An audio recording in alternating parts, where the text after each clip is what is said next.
خواهران عزیز، همیشه از پیامبر میگوییم فقط یعنی خود را تصور کنید و من هم باید خودم را تصور کنم. الان آدم هایی که به درس کار بار ندارند، از مجلس های علم میگریزند، بنده های دنیا هستند، آنها را بمانید.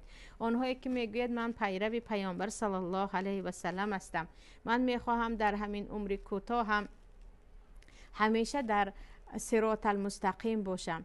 یک بلای بالای سر ما زنها آمده است که همین وقت دیدیم کسی خانهش رو خوشرو کرده است، کسی به خانهش قالین خرید، چیزی خرید، خودمون رو اداره کرده نمیتوانیم.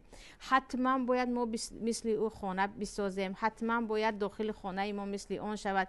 این یک بلا هست. این گرفتار شدن به دنیا هست. صحابه ها سبحان الله به نزدیکی خوانده بودم که وقتی که به خانهشان پرده کشیدن، بعضی صحابه ها به خانه یکدیگر نمی رفتن که می گفتن تو بنده دنیا شدی که به دیوار خانه امروز لباس پوشانیدی. سبحان الله. پیامبر صلی الله علیه و سلم حدیث در بخاری است، وقتی میبینن که دخترکشون فاطمه متای از ابریشم را همچون پرده به خانهشون آویزان میکنن، نخواد دختر پیامبر اهل دنیا شده باشد گویان به خانه داخل نمیشوند، به خانه داخل نمیشوند و به عقب بر میگردند. و حضرت علی این را از چهره پیامبر میفهمند و میگن خودتون به ما هدیه کردید این پاره لته رو، پس چرا خودتون با قهر کردید و به عقب برگشتید؟ پیامبر میگن من به تو دادم نه به مقصد اینکه به خانه آویزان کنی، من به تو دادم به خاطر اونکه بین زنها، بین نزدیکانت آن را پاره پاره تقسیم کنی، شاید نیازشون باشد. وای که این احوال امروزه ما رو ببینید خواهران عزیز. سبحان الله.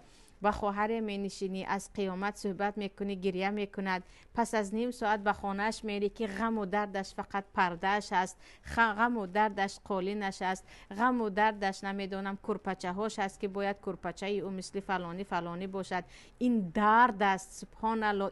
این نشانه ضعیفی ایمان است که تو بجای اینکه فکر کنی که من چی کار کرده ایستادم، من چی عملی صالح انجام دهم، شکمی کدام گرسنه را سیر کنم، کدام برهنه در جای هست برای او لباس بخرم، تو در فکر این هستی که پردت را نو کنی، قالینت را نو کنی، نو هم نه، از این همسایه بهتر کنی، از این دوگانه ات بهتر کنی. کجای نشستید؟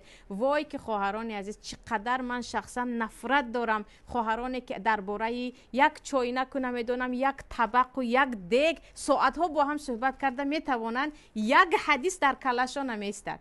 نام یک صحابه رو میگویی 10 بار دیگر میگن فراموش میشود، اما درباره این مدل تصور کنید یک چاینک و یا گفتیم یک پیاله و یک کورپچه تا دیگر دولت ها میتوانند آنها از طریق تلفن سپارش دهند، زکس کنند، بیاورند و از این یگان خیر کله و درد چیز در آنها نیست. سبحان الله.